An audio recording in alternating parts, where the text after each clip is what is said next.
Bonjour et bienvenue sur la chaîne Les Tests de Dorian. Aujourd'hui, nous allons apprendre à convertir un nombre entier en nombre binaire. Pour cela, nous allons apprendre comment le faire à la main, donc par la méthode de la division par deux successive. Ensuite, nous allons le programmer sur Python, ce qui nous permettra de voir les castes, ce qui permet de convertir un type en un autre, par exemple un nombre entier en chaîne de caractères ou inversement. Ça nous permettra aussi de voir la boucle while, donc la boucle tant que, et aussi la concaténation. Donc ça veut dire quand on a par exemple plusieurs chaînes de caractères, les mettre les unes à la suite des autres. C'est parti. Alors, comment convertir un nombre entier en nombre binaire? Donc nous allons prendre l'exemple sur le nombre 13. Donc on va prendre ce nombre et on va le diviser par 2. Donc on aura le quotient ici et le reste ici. 13 divisé par 2, ça fait 6 et il reste 1. Le quotient, on va encore le diviser par 2. Et donc on va faire ça jusqu'à ce que le quotient soit égal à 0. Donc 2, donc là ça fait 3, reste 0. On divise encore par 2, ça fait 1, reste 1. Encore par 2, ça fait 0, reste 1.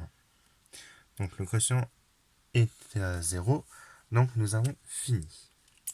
Maintenant, donc, nous allons récupérer chaque reste de chaque division. Donc ça, ça, ça, ça. Et nous allons lire les chiffres à l'envers, comme ceci. Donc, 13, c'est égal en binaire.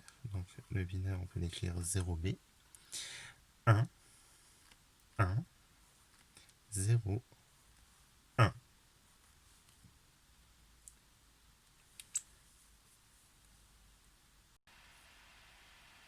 Nous nous retrouvons donc sur le logiciel de programmation. Donc moi j'utilise le logiciel Spider, mais vous pouvez très bien utiliser le logiciel Python. On n'oublie pas de faire la première ligne qui est là, ce qui permet d'avoir les accents notamment dans notre langue. Donc c'est dièse, étoile, coding, UTF-8, étoile, Donc, pour commencer, nous allons afficher un petit message pour dire veuillez entrer le nombre à convertir. Donc, on va faire print pour afficher le message. Comme c'est une chaîne de caractères, on va le mettre entre guillemets. Entrer le nombre à convertir. Voilà. On va mettre 2 points aussi, c'est plus joli. Ensuite, nous allons devoir rentrer dans la console un nombre. Donc pour cela, on va appeler une variable, je vais appeler nb pour nombre, égale input,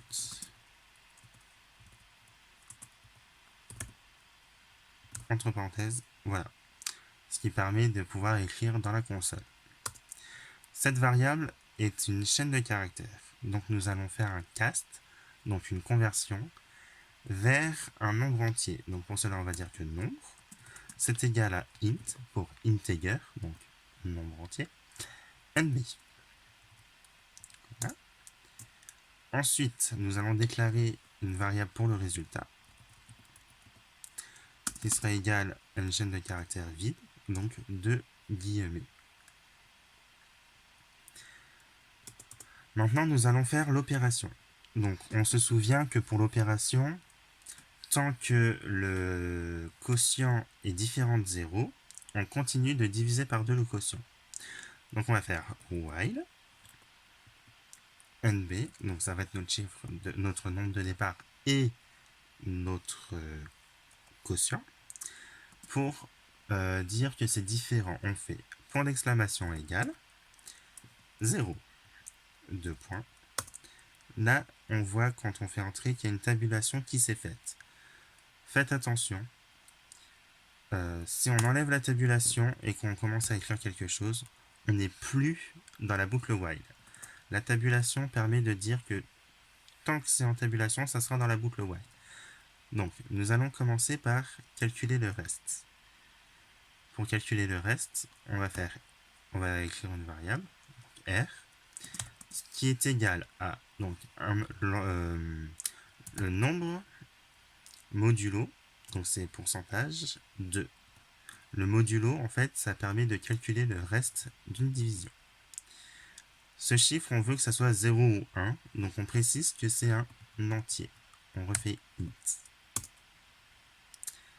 Ensuite, nous allons donc diviser le nombre par 2 pour diviser le quotient par 2.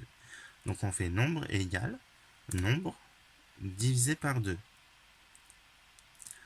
Enfin, nous allons prendre le reste et le mettre dans le résultat. Et donc nous allons convertir R en une chaîne de caractères et le concaténer avec le résultat.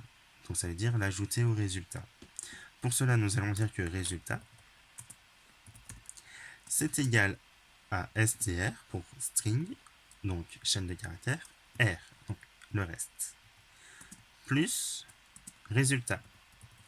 Comme ça, à chaque fois qu'on rentrera dans la boucle while, le R s'ajoutera au R précédent.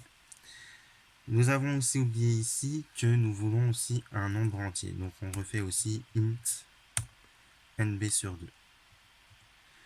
Nous avons fini donc la boucle while. On enlève la tabulation, donc on se retourne tout à gauche. Et nous allons afficher le résultat. Donc pour cela, nous allons faire print.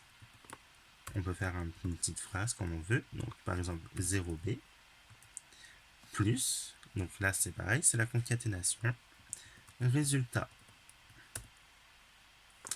Et je pense que nous sommes bons. Nous allons pouvoir lancer le programme. Donc il nous demande de l'enregistrer. Donc je vais écrire conversion. Oui. Alors, entrer le nombre à convertir. 13. Donc 13, c'est binaire 1, 1, 0, 1. Nous retrouvons donc bien le résultat que nous avons calculé précédemment. Merci de m'avoir écouté et à bientôt pour une prochaine vidéo.